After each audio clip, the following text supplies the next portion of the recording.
From New York, this is Democracy Now! I don't call them raids. I say they came in illegally, and we're bringing them out legally. These are people where we have the papers, we've gone through the court system. They'll be starting fairly soon.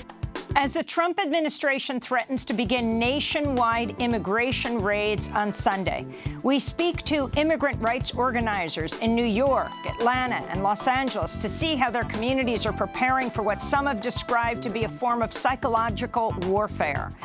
Then, 10 years after the U.S.-backed coup in Honduras, we speak to ousted President Manuel Zelaya about the connection between the 2009 coup and today's migrant crisis. But the causes of migration are the U.S. policies, the IMF policies, the policies of the Southern Command for this region are provoking more and more migrants with each passing day. All that and more coming up.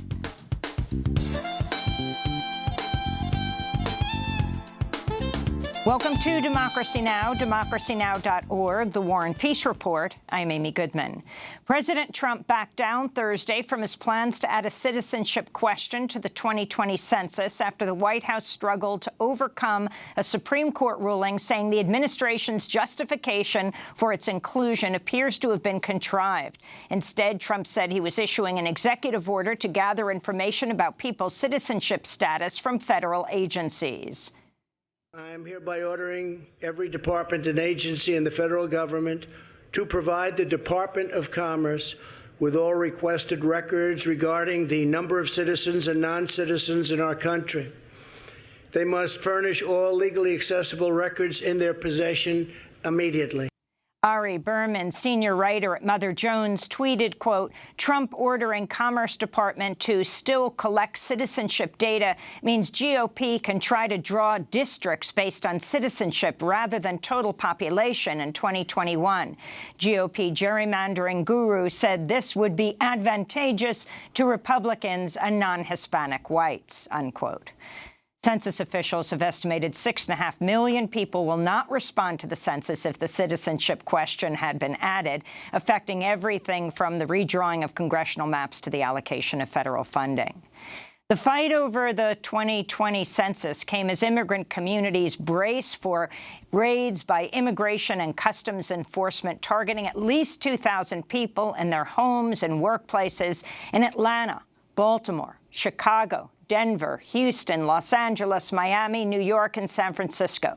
New Orleans was among the cities targeted for ICE raids this weekend, but the city's mayor said enforcement will be temporarily suspended as Tropical Storm Barry approaches. Ahead of the planned raids, immigrant rights groups have been ramping up efforts to make sure affected communities know their rights. This is Tessie Borden of Chirla, the Coalition for Humane Immigrant Rights of Los Angeles. So immigration raids in our community are something that's very traumatic.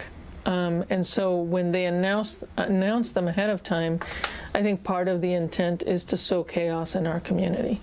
Part of the intent is to try to confuse people, to scare them, to put them on edge.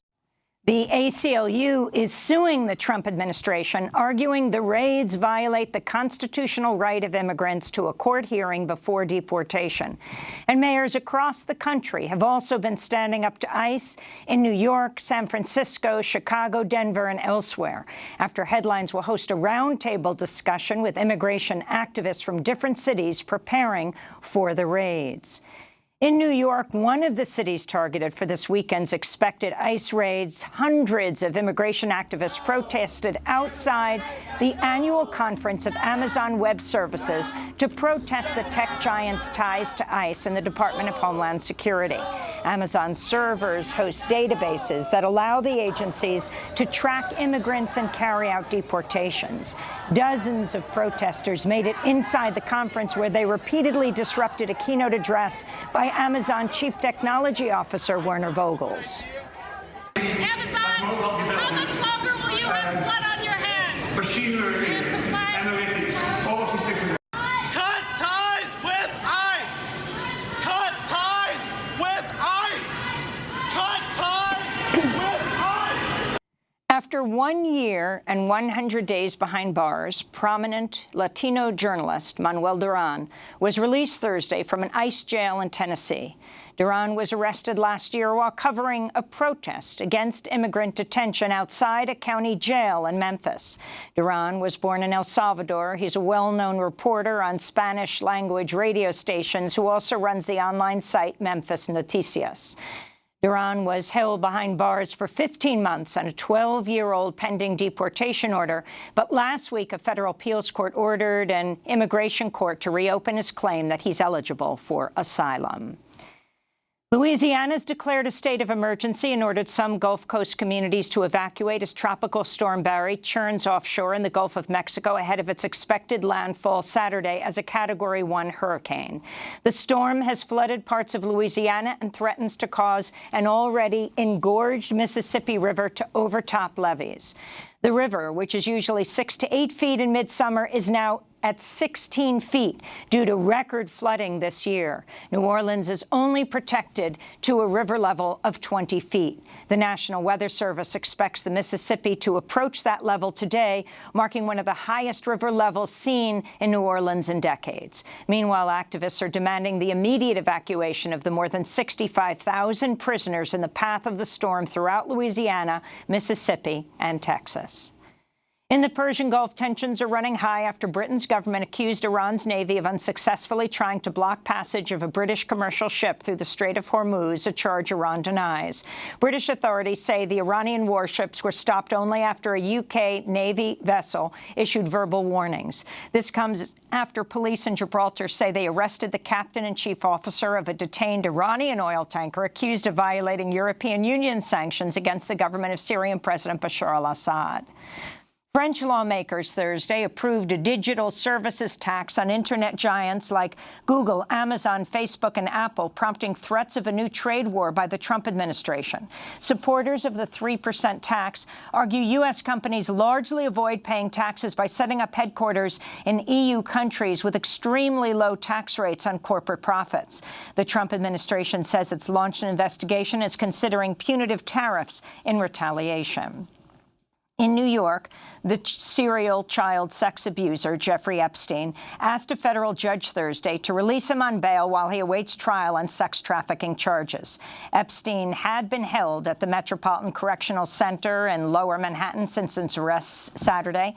He offered to put up his $77 million New York City mansion and private jet as collateral.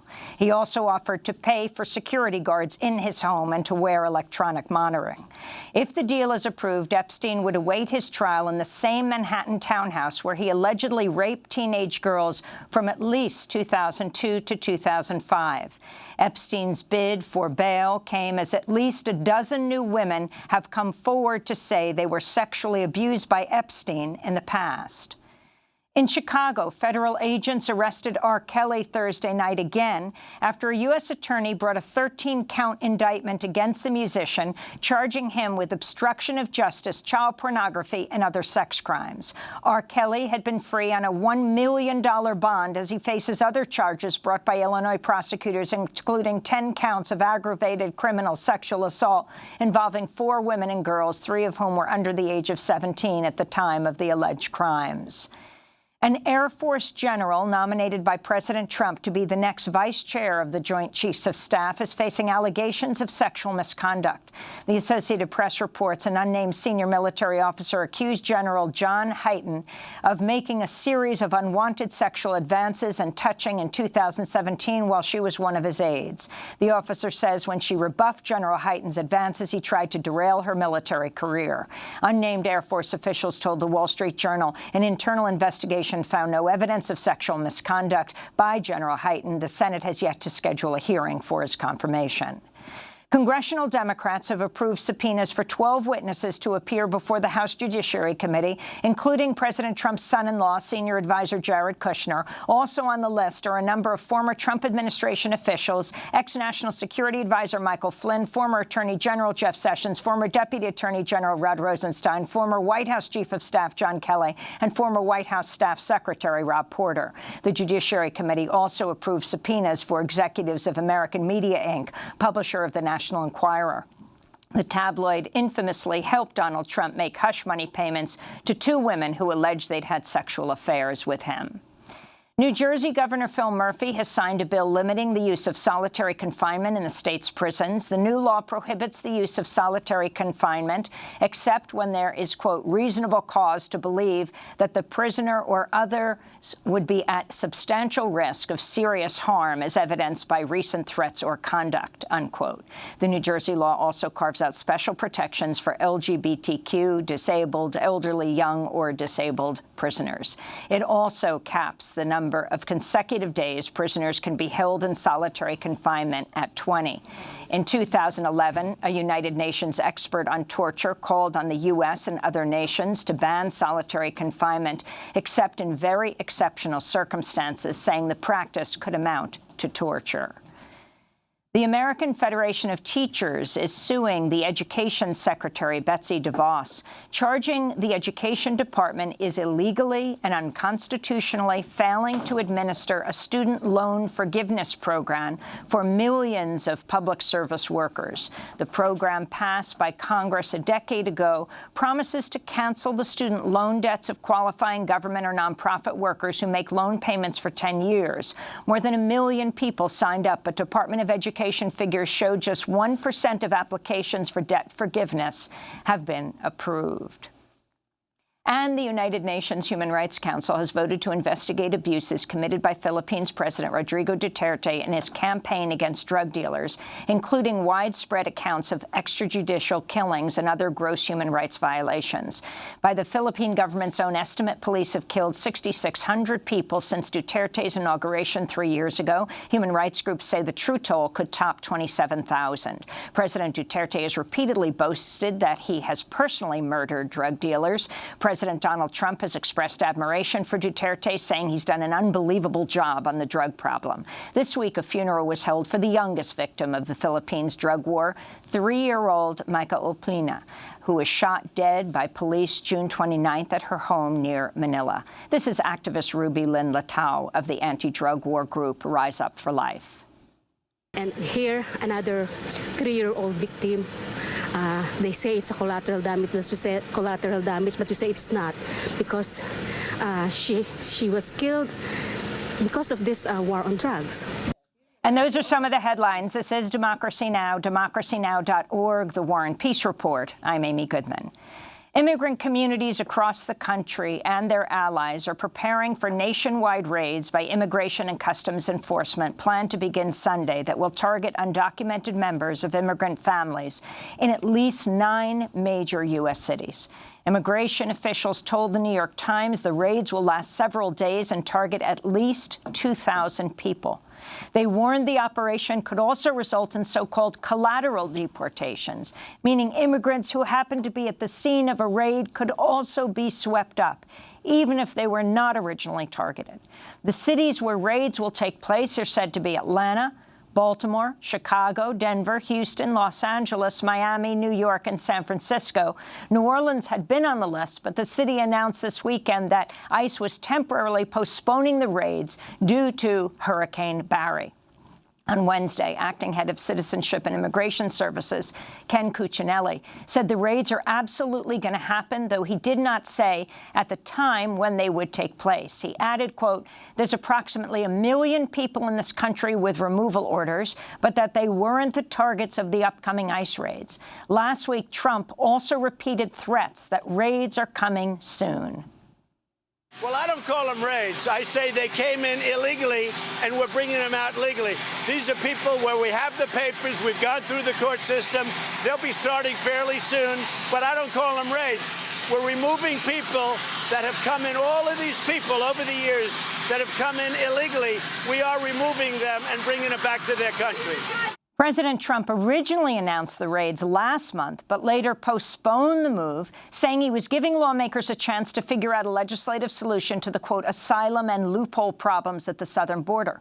Both the Senate and the House passed a 4.6 border bill, a $4.6 billion border bill, days later, despite a number of progressive lawmakers and the Congressional Hispanic Caucus vehemently opposing the bill. On Thursday, House Speaker Nancy Pelosi responded to the news of the raids. Families belong together. Every person in America has rights. These families are hardworking members of our communities and our country. This brutal action will terrorize children and tear families apart. As Sunday approaches, immigrant rights groups have been ramping up efforts to make sure affected communities know their rights and are prepared for possible raids. The ACLU is suing the Trump administration on behalf of immigration legal aid nonprofit organizations, arguing the raids violate the constitutional right of immigrants to a court hearing before deportation. And mayors across the country have also been standing up to ICE, in New York, in San Francisco, in Denver, in Chicago, and elsewhere. This all comes as President Trump has dropped his efforts to add a citizenship question to the 2020 census, but on Thursday he issued an executive order to gather information about people's citizenship status from federal agencies. For more, we're hosting a roundtable discussion with activists from different cities preparing for the raids. In Atlanta, Adelina Nichols is the executive director of Georgia Latino Alliance of Human Rights. Shannon Camacho is the Los Angeles County Raids Rapid Response Network coordinator at the Coalition for Humane Immigrant Rights, or CHIRLA. She's joining us from L.A. And here in New York, Natalia Artizabal, the co-director of organizing it, Make the Road New York. We welcome you all to Democracy Now! Shannon, let's begin with you. Talk about what you understand is going to happen in Los Angeles and how you're preparing for it. Sure. First of all, thank you very much for having me. I coordinate our LA Raids Rapid Response Network with CHIRLA, which is the Coalition for Humane Immigrant Rights. And what we've been doing ever since June, when we first expected these operations to begin, is making sure that our community is prepared. And that means doing the Know Your Rights workshops, telling our community members through these workshops not to open the door if ICE comes to their house, to remain silent if ICE stops them on the street, and to make sure they don't sign anything and that they ask to speak to an immigration attorney before they offer any information. So we've been doing these Know Your Rights workshops with our different partners in Los Angeles ever since June, because that's when we first thought that these operations would begin. So honestly, every single week since then, we've been in preparation mode. We've been strategizing with different volunteer attorneys that are part of our LA Raids Rapid Response Network to make sure that we have a strategy if people start being arrested, and then there needs to be intakes at the local ICE processing center. And so regardless of what happens, whether the operations start tomorrow or whether they start on Sunday, we have been prepared. Explain what you mean when you say don't open the door. Would then ICE knock the door down? Right. So here's the thing. ICE only has permission to enter an individual's home if they have a judicial warrant that is signed by a judge. And not only that, but that judicial warrant has to have all of the information, including the person's name, the person's address, the time of the incident. All of that has to be accurate. So I can say, and our attorneys know this very well, that it is very rare that ICE is actually able to obtain a judicial arrest warrant. Most of the time, they do not have that, meaning they do not have permission to enter people's homes. So given that, we tell our community members that if ICE knocks on the door, no matter how aggressively, no matter what they say to people, and we do know that this is a very deceptive agency that pretends to be police, that doesn't answer questions, we tell our community members that no matter what ICE does, don't open the door, because the only way that they could get in is with that judicial arrest warrant. And if they give you any sort of administrative warrant or any other kind of document, you have to review it to make sure that it's a judicial warrant signed by a judge. So that's what we tell our community members here in Los Angeles. And what if they don't speak English? How do they read this warrant? And how do they know what to look for, what is legitimate and what isn't?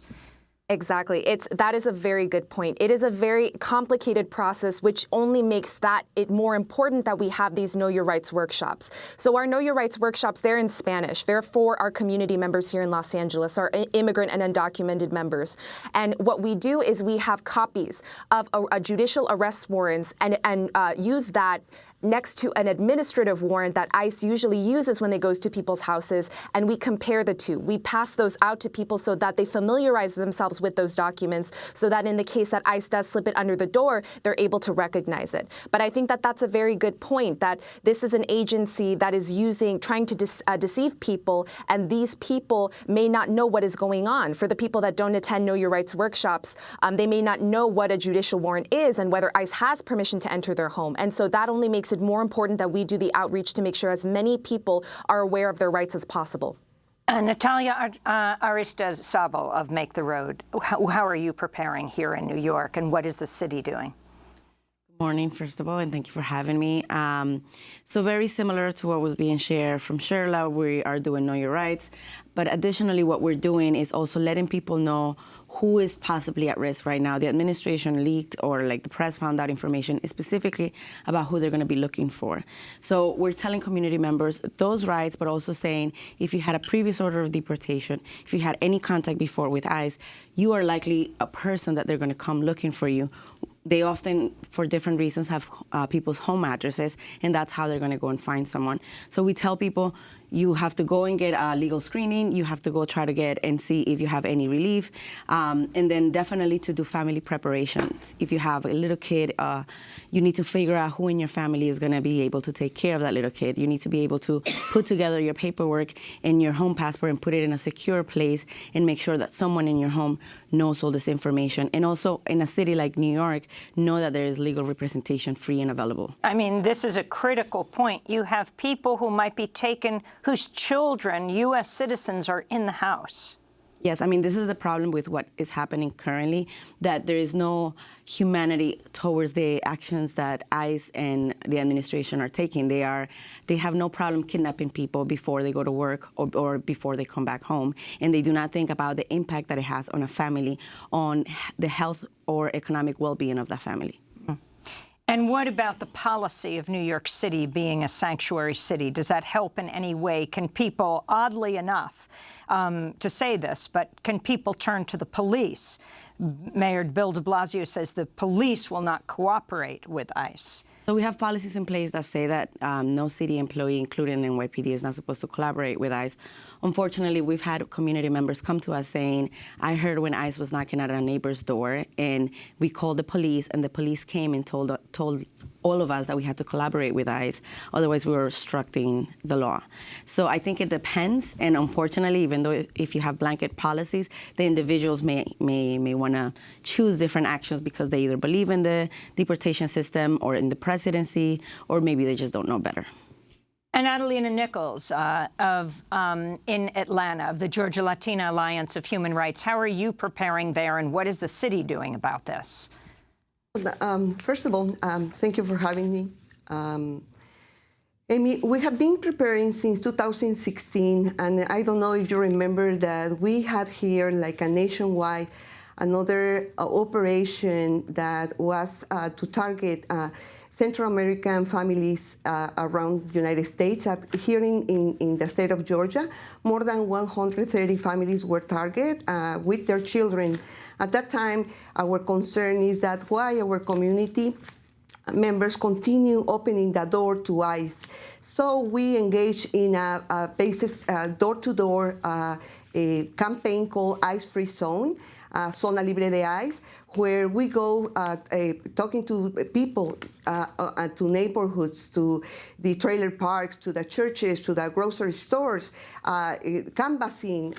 Many volunteers have helped us with this purpose and allowing us to talk directly to our community members. At this point, we believe that we have visited more than, or talked to people, more than 25,000 communities around the metro area and statewide, but as well trying to send and using the social media for people to connect what is happening inside their own communities. We are trying to put together forces as well to pushing back these detainer policies that could allow the localities not to collaborate with ICE.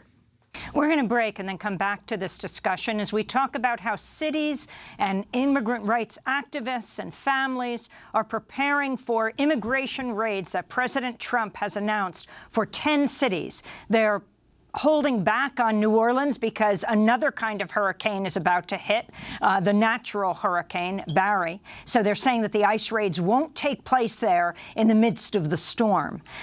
This is Democracy Now! We'll be back in a minute. Asómate a la ventana.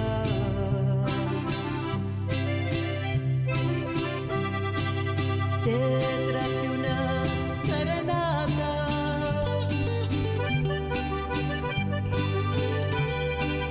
Aunque estés encarcelado, mira, te canta quien te ama. Por ti me juego la vida.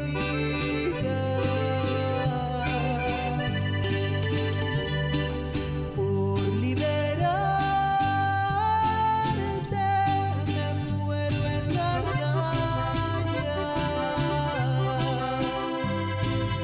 Ay, qué leyes tan injustas que buscan separarnos.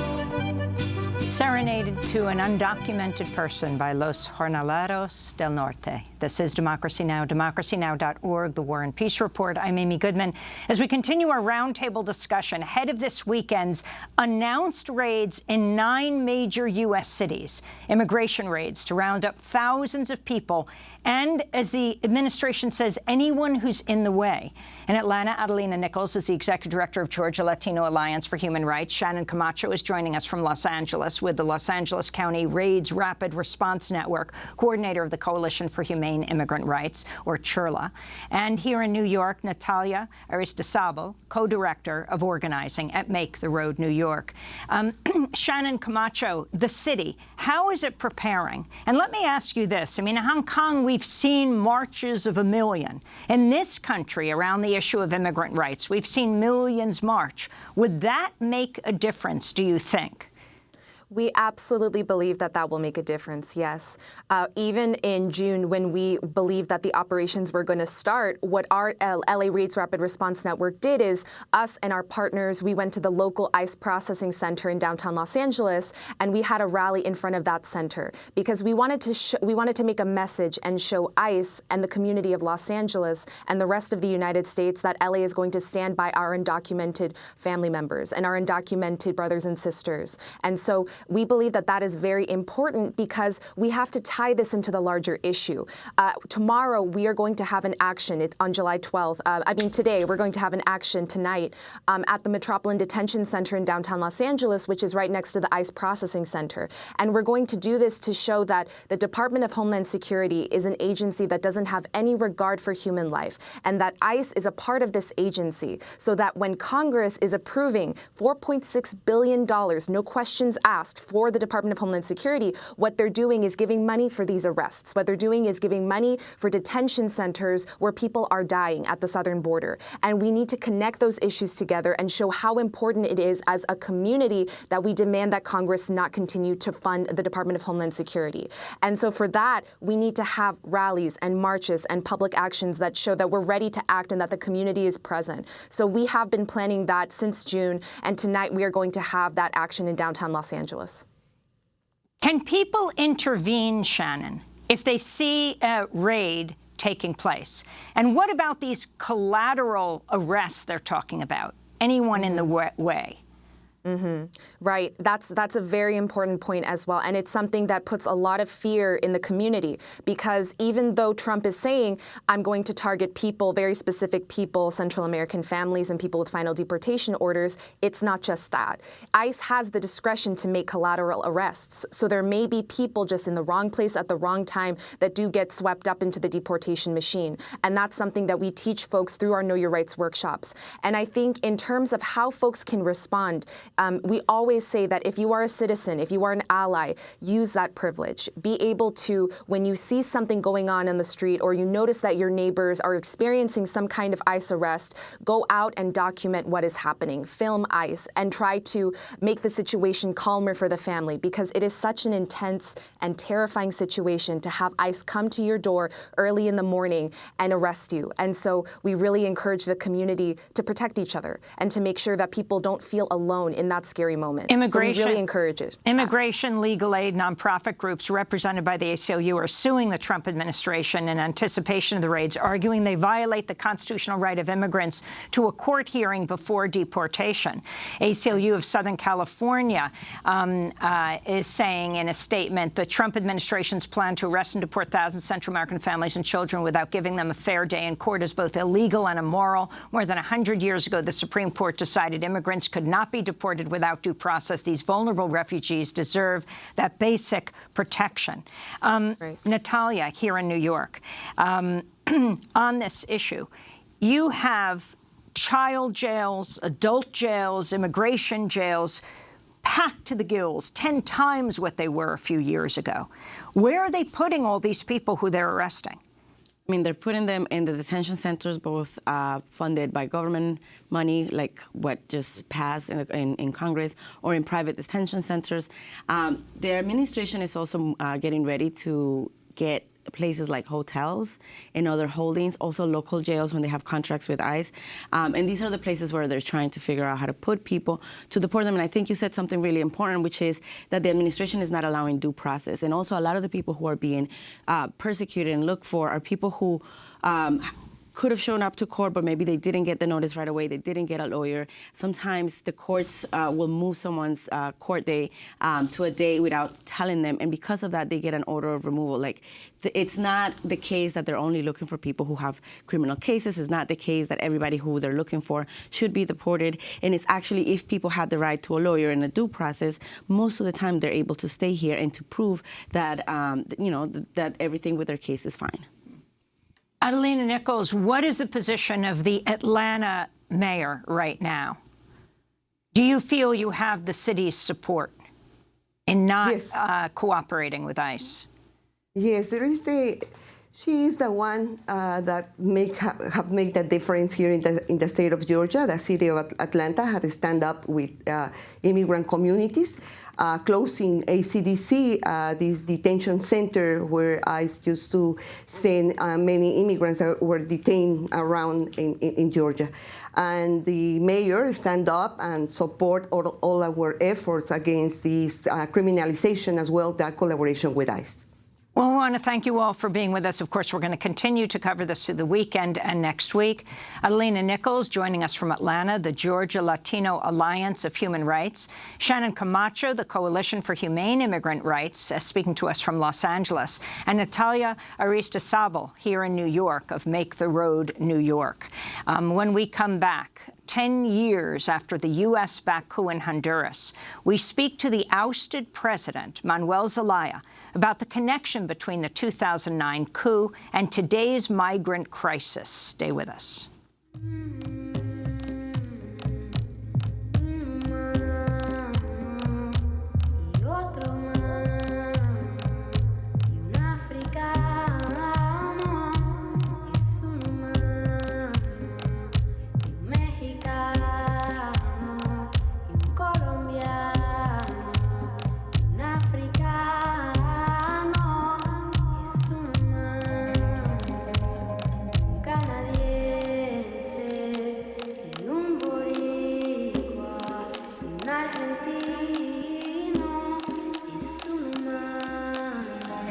Humano, Human, by Lido Pimiento. This is Democracy Now! I'm Amy Goodman. We end today's show in Honduras to look at some of the root causes of the migration crisis and how it links to U.S. foreign policy.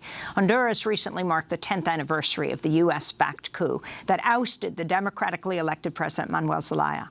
The coup was orchestrated by the Honduran military, business, and political elite with the support of the Obama administration.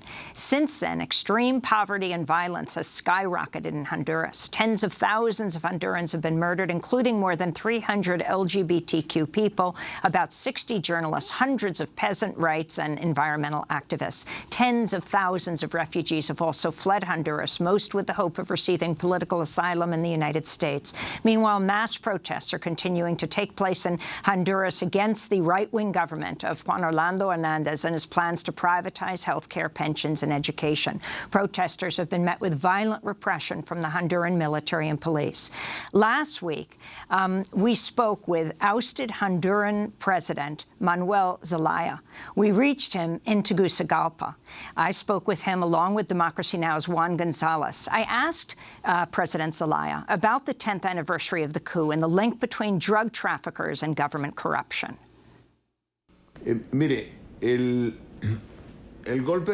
Well, look, the coup d'etat inexorably marks a new form of U.S. meddling in our society. El señor John Dimitri Negroponte, subsecretario de Estado. 10 years ago, John Negroponte, Undersecretary of State, and President George W. Bush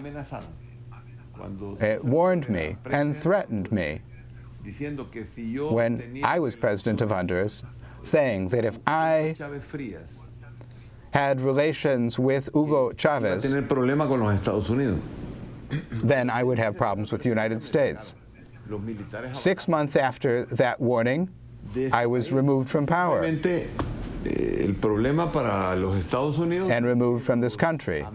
The problem for the United States is that the friends of those who they consider their adversaries are not their friends. They've decided they're enemies of the United States, quite simply because I was seeking better relations with the South, bringing in oil from Venezuela, and getting financing for hydroelectric projects with President Lula Silva, who they are now holding prisoner in Brazil.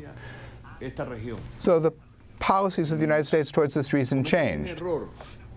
And they made a mistake. And I'll talk to you about the gangs, the maras, in just a moment, your question. But if you think about the elite in the U.S. government, well, their view for this region is mistaken. They want to go back to the 1980s, which was marked by the Cold War, stigmatizing the opposition. They've created shock forces, a psychological war, dirty war. Well, if they think that they're going to be able to stop migration in this way, well, it's only going to worsen. The gangs are a link in the drug trafficking business, and they come about because there's no jobs, there's an excess of poverty. Poverty is misery in Honduras. Youth find no solution.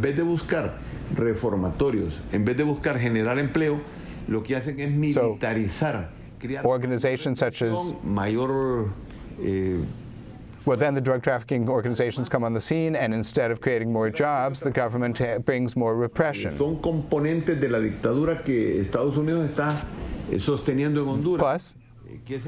these are components of the dictatorship the United States is supporting. They've looted the country. Since the coup d'etat in these 10 years, each year, the United States, through the International Monetary Fund, has authorized $24 billion of additional debt each year. So now we have approximately $14 billion debt. When they removed me 10 years ago, we only owed $3 billion. Today it's $14 billion. So to uphold the dictatorship, first they militarize the country, then they drive the country into debt, and they take out huge credits, which they call sovereign bonds, at huge interest rates. And of every 100 lempiras, 40 now go to the banks. Plus, they loot the state institutions. The levels of corruption are exorbitant.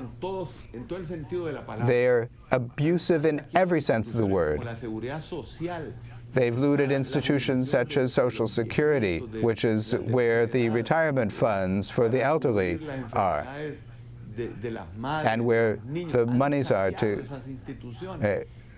cover the illnesses that mothers suffer. They have looted these institutions in order to finance an unpopular, anti-democratic, and dictatorial regime. The United States doesn't talk about Honduras because it's shameful.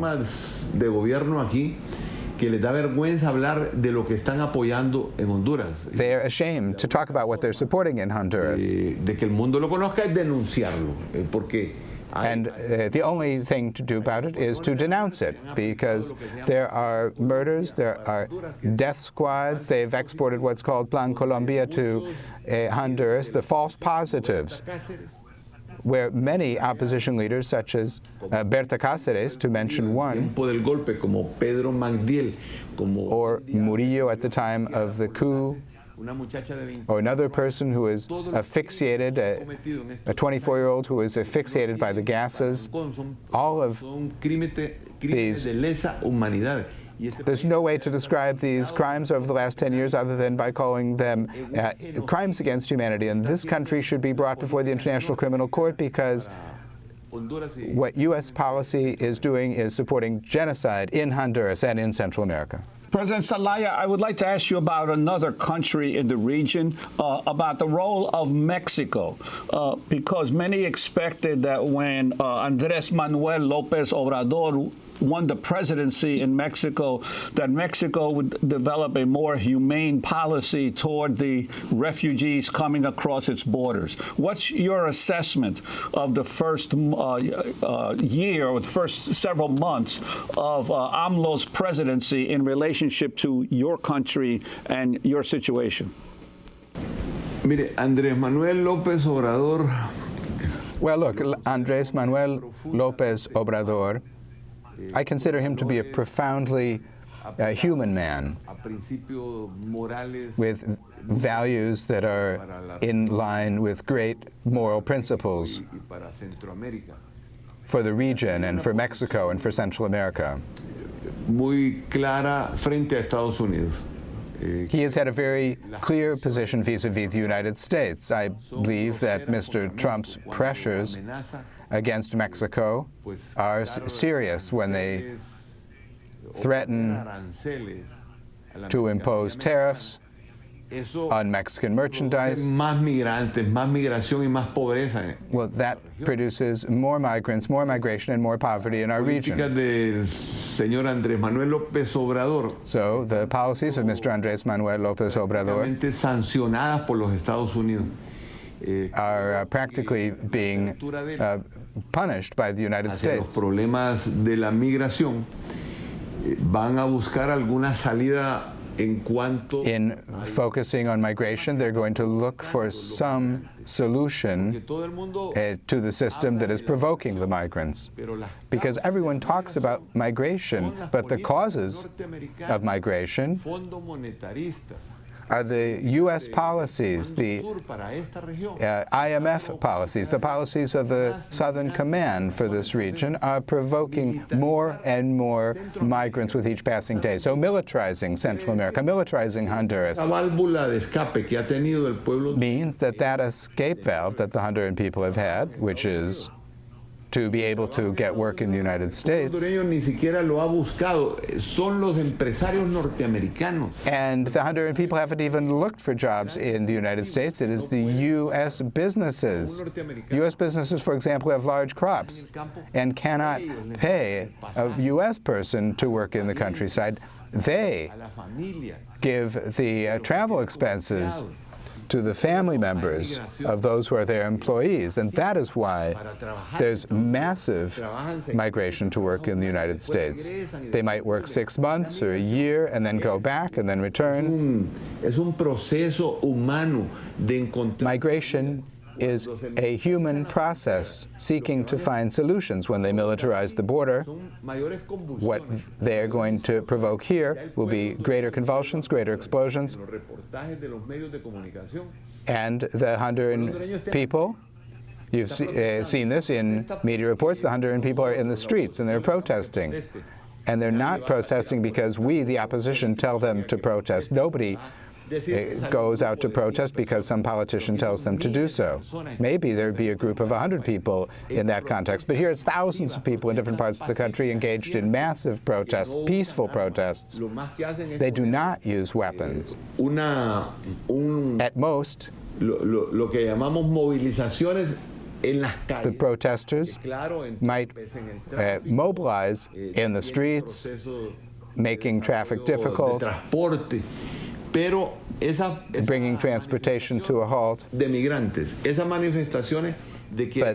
those expressions of migration shows that poverty has worsened, the debt has gone up, and people are in the streets protesting because the cost of electricity, the cost of transportation, the cost of fuel. En Honduras ya han privatizado casi todo. Entonces, eso le debería dar una evidencia. Almost everything has been privatized in Honduras. So that should be evidence that this, which is a model for neoliberal capitalism, everything is turned into a business for a small group, and for the rest there's no solution. It's a failure of Mr. Donald Trump in Central America. And then drug trafficking increases. No one wants to say so, but drug trafficking increased after the coup d'etat because the drug traffickers, when they see a country that they can control through an authoritarian system, well, they immediately get involved. Here, they found the military and the police. So, democracy is the way forward for Honduras and Central America. The United States should learn to live with democracy and not be creating repressive policies against us. We have the same right that they do to be able to make a living and live in freedom. You have the current president of Honduras, Juan Orlando Hernandez, investigated by the U.S. government for drug trafficking, and his brother, Tony Hernandez, actually arrested for cocaine trafficking. He was arrested in Miami. He's currently awaiting trial in this country. What does this mean for the people of Honduras? I mean, this is under the Trump administration that supports the current president, Hernandez. Solo tiene una lectura. Well, there's only one way to read this. The United States is protecting its dictator here. Equivocadamente cree que eso le beneficia al gobierno de Donald Trump. And mistakenly, they think that benefits the government of Donald Trump. Donald Trump might win re-election in the United States. Mundo que toma medidas en nuestro país en beneficio de la democracia de Honduras. If the world sees that he's taking measures in favor of democracy in Honduras rather than in favor of the dictatorship as he is doing now. Drug trafficking is a measure of that. Drug trafficking is managed by the DEA. The DEA knows of each shipment that comes out of Venezuela and Colombia. The DEA knows about it. And some pass through without any problem, and others are stopped. So there is not a fight against drug trafficking. There is a fight against cartels. There are some cartels that are fought, and others, they let them go. Entonces lo detienen. Ellos conocen aquí las implicaciones del narcotráfico. Sin embargo, they know the implications of drug trafficking here. Nonetheless, justice is selective. They take action against some and protect the others. I think the president is protected by the United States. 10 years ago, before the coup against you, throughout Latin America, there were progressive governments trying to change the social conditions of their people, and we've seen this enormous change in Brazil and in your country, in the attacks in Argentina, in the attacks on the government in Venezuela. What is your sense of what is happening in Latin America today in terms of the movements of peoples for greater social equality? Elio Ebran lo acaba de decir en unas declaraciones que dio en el Senado norteamericano. Well, there were some statements he recently made by a U.S. senator that triumph in socialism was seen that it could set a bad example for the United States, because it could even impact domestic politics in the United States. They could not allow socialism, modern socialism, I would say, because this is a socialism that is different than the socialism one found in Europe during the Cold War. This is a socialism that accepts capital, not capitalism, but capital. It accepts private enterprise, not control by capitalism of the state, because we understand the concept of popular sovereignty, where sovereignty resides in the people. Power does not reside in a military or economic elite as under the neoliberal model. So, of course, for the United States, which has internal opposition, because internally in the United States there's begun to be talk of democratic socialism. I've heard Democratic Party candidates talking about democratic socialism. That is why the policy of the United States towards our region has changed. And in Brazil, they went after Dilma Rousseff with a technical coup d'etat.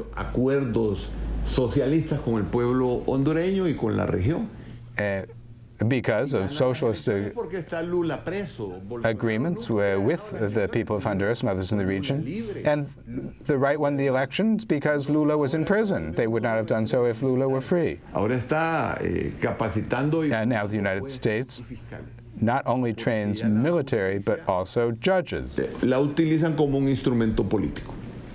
Because they're using the justice system as a tool for political purposes. President Zelaya, what is your assessment of President Trump and what he's doing along the border? Yo no sé si eso le trae a él beneficios electorales. I don't know if that brings him any electoral benefit, but I consider it to be an absurd action in a globalized world in which for the last 3 decades we've been talking about free trade, talking about competition and competitiveness as part and parcel of the development of capitalism. And now he has come up to putting a halt to globalization. So Trump is like a negation of the historic process. He is a setback in almost every sense. But in a conservative society such as the United States, that can bring him electoral benefits. But in the eyes of the world, he is behaving like a white supremacist, with no human sensitivity as one would require in the 21st century. Because migration is a right, not a crime. And the migration of the poor northward is bad, but if migration of the investors southward is good. The investors come to take over the natural resources, to take over like an oligopoly. And they further impoverish our countries, and that impoverishment produces migration and the increase in drug trafficking and so on and so forth. So I see that Mr. Donald Trump's policies with the Republican Party represent a setback when it comes to having good neighbor relations with Latin America. Of all aid to the Northern Triangle countries, to El Salvador, to Guatemala, and to your country, Honduras. This is very interesting considering he supports Juan Orlando Hernandez, the president. Now he's backed off cutting that aid, but threatens to do so if the immigrant flow continues. Do you think President Hernandez would fall without that U.S. aid? Nosotros no necesitamos la ayuda de Estados Unidos. We don't need the help of the United States. The United States gives very little assistance. What the United States wants is to exercise economic control over the structures of the macroeconomy worldwide. For example, the World Bank gives Honduras $50 millones al año, 150. some $150 million a year, 150 million. The Inter-American Development Bank, a similar sum.